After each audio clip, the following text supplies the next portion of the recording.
you. I'm very grateful to be here. So I would like to thank the European University Institute and the Robert Schuman Center for inviting me. I come from Portugal. I mean, I'm Belgian, but I work in Portugal, and it's a very nice place to be. The sun shines, we're close to the sea, the winter are short. But as you know, it's also a very difficult place to be for many families. They've cut the salaries of the civil servants by more than 20%. Pensions have been cut for the same amount. There is huge increases of taxes on goods, services, and on salaries, cuts in education, cuts in health. That's a very difficult time. That's austerity now in Portugal. And I'm here with my paper selected to this conference about European Union because, as you know, many of these policies have been influenced, if not predetermined, by the European Commission and the IMF after the bailout. So what is happening now is an Europeanization of many sectors of policies, social policies, welfare policies, macroeconomic policies. And this opens many puzzles for political researchers. And I wanted, me and my co-author, Elisabetta De Giorgi and Juan Pedro, wanted to look at one of these puzzles, which is opposition. There are a lot of questions that arise when you read the news in Portugal. For example, now, we had the center-right PSD in coalition with CDS-PP, taking a lot of austerity measures, very hard on the middle class. And you have the Socialist Party in opposition. We never voted until now, until recently, against these measures. But shift his behavior very recently and for the first time voted in the last austerity package. And the same puzzle arises if you go back in time and look at the minority government, Socialist Party, and the main opposition party, the PSD, kept abstaining itself every austerity package presented, and at one moment it stopped, shifted its behavior, and opposed the last austerity package, making the minority socialist government fall. So why? What can explain that shift? And as you can see, it's not intuitively obvious. And more generally, we wanted to understand how the crisis affects opposition behavior. We know that opposition parties are always exposed to two contrasting pressures, one towards conflict and another towards cooperation. Opposition party wants to be part of the game, they want to influence legislation, they want to collaborate with the governing parties, but they also want and need to distance themselves from the governing parties. And in the time of crisis, it's even more acute because what we're making is fundamental reforms. Very important policies are decided, so opposition might want to be part of it, but also they're very unpopular. And so there is this need or desire to take some distance from these policies.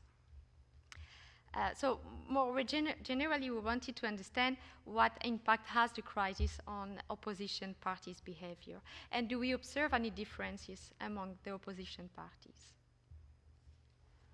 The literature on opposition is not very helpful in that case. We know very little about opposition parties to start with.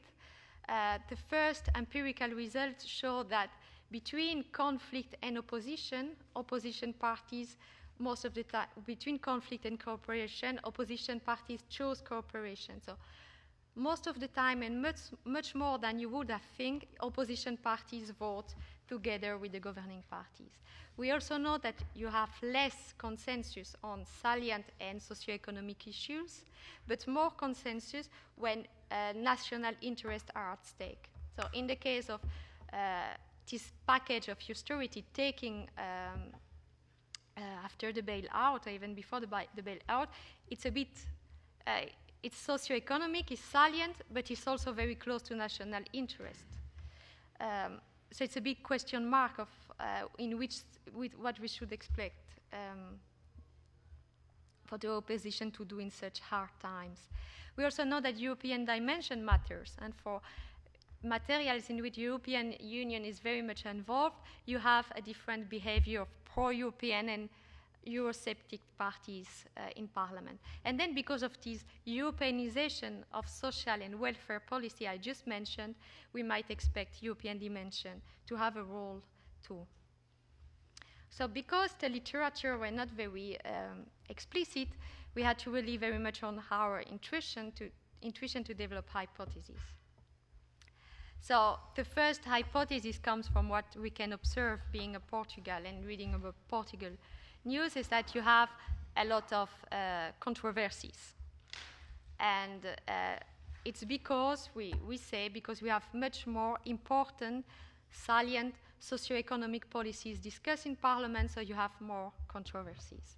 But our second hypothesis, which looks contradictory, but it's not, is that if the same policies were proposed in normal times, it will be much worse. So if we control for the saliency and if we control for the type of policy which are passed, actually we might find more consensus, or more cooperation.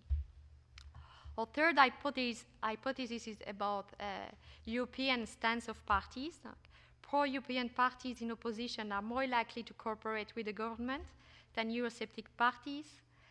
And the third one tried to answer to the puzzle of the shift from cooperation to opposition from the mainstream parties. And the hypothesis that came in our mind is not very kind with policymakers, but that's the only one which came into our mind at the time, is that opposition parties want to collaborate, they want to have a word to be part of these reforms, but until a point. If they see that the possibility to replace the government in office increase, then they will stop to collaborate with the governing party. So I can anticipate, did we have a good intuition? And I can say yes, but. The first hypothesis has been confirmed, the second no, but there is some truth in it, and the third and the fourth as well has been confirmed. And I'm going to show it to you.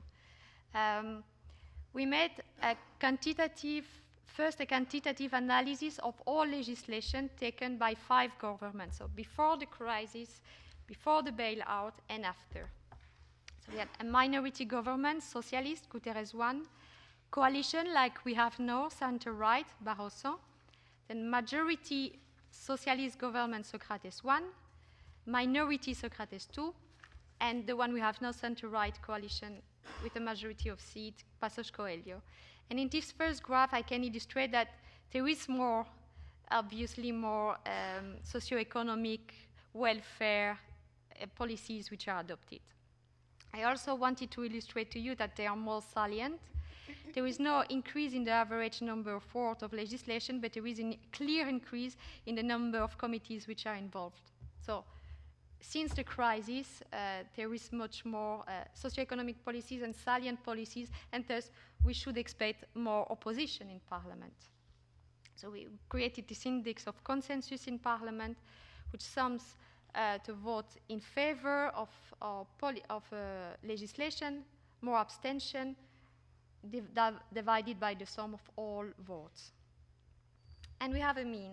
And to start with, we can say that most of the time you have consensus in Parliament. So in average, 70% of the votes either are abstention or positive votes with the governing parties. But we do observe a reduction. If we compare Guterres 1 to Socrates 2, two minority governments, there is a reduction of consensus of 5 points. And if we compare Barroso to Passos Coelho, we also observe a reduction of consensus. So our first hypothesis is confirmed. With the crisis, there are more conflict in Parliament. That's not a big surprise. So what we wanted to turn to is that, yes, but is controlling for socioeconomic saliency, do we have national interest mechanism playing that even though this policy are very controversial, parties refrain from opposing as they would have been in other times. So we control for majority government, number of wards, socioeconomic sector, whether that's the government we make the initiative, the left governing, which also seems in the literature to have an influence. And we see that since the beginning of the crisis, a reduction of consensus. So that even more opposition since the beginning of the crisis, even if we control for alternative explanation. And what about the pro-European stance of parties? Does it have a role? And then I rely on PACE data when we ask all members of parliament, almost all members of parliament, what they think about these two statements. Portuguese membership to the European Union is a good thing. European unification should be pushed further. And then we can see right away that the two mainstream parties, Socialist Party and PSD, are much in favor, that the CDU, which is radical left, against. The other radical left, a majority of his members in parliament are in favor of the European integration, but it's a small majority. And the CDS-PP, which is the party more on the right, is pro-European, although less than its PSD counterpart. So we see indeed, if we look at the number of no, yes, abstention, perhaps I pass directly here.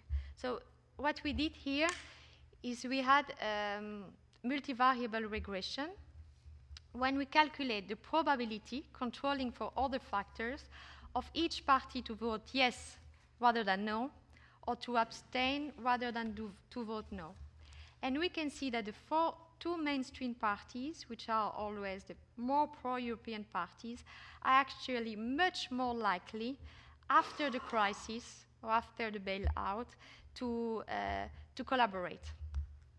So for every type of legislation, PS, the Socialist Party in opposition after the bailout and the PSD, which were in opposition just before, they're more likely to collaborate than they were before. And the exact contrary is true for this party, which was very much Eurosceptic, PSP and PEV, which formed the CDU in parliament. It's exactly the contrary which is true. After the crisis and after the intervention of the European Commission, then the Troika, they're twice less likely to vote with the government. So you might say, and I would agree, you might say, but these are numbers, and what counts is the important policies. And that's why we also included qualitative analysis of these much important policies passed in Parliament. And you can see what did Socrates I, as much European countries at the time, at the very beginning of the crisis, was to adopt expansionary measures. So just to put some energy in the economy. But then there was some election, and the European Commission stepped in, and in collaboration with the European Commission, you had three austerity packages, vote one after the others.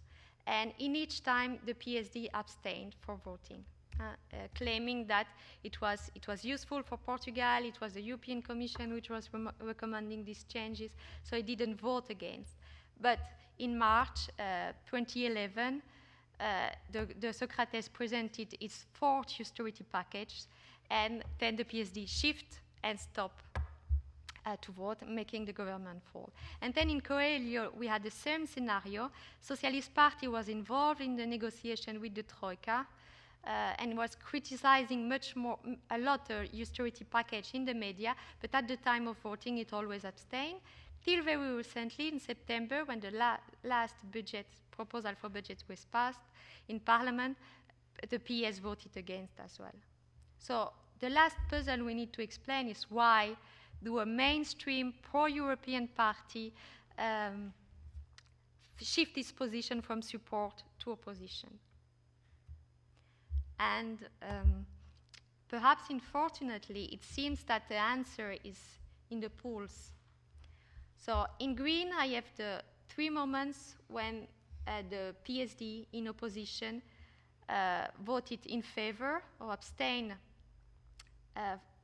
to the austerity package voted, and in, in red when he changed his mind and his shift.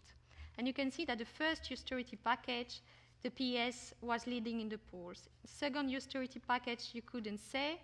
Third austerity package, you couldn't say. But in the last, when the last austerity package and the PSD shift from support to opposition, he was clearly leading in the polls. Again, with the PS, we have the same story. First austerity package, he abstained. Second, he abstained. Third, he abstained.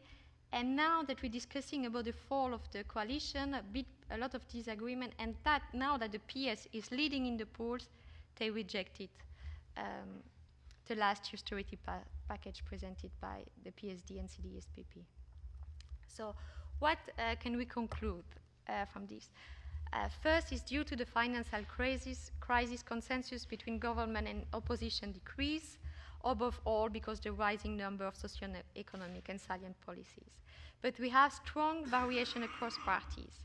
Mainstream, pro-European parties are less adversarial than they would be in normal times, while the exact contrary is true for more radical and Eurosceptic parties. But this collaboration and pro-European stance of mainstream parties has a limit, and we finally observe variation across time. The opposition parties are more adversarial when their possibilities to replace the government in office increases.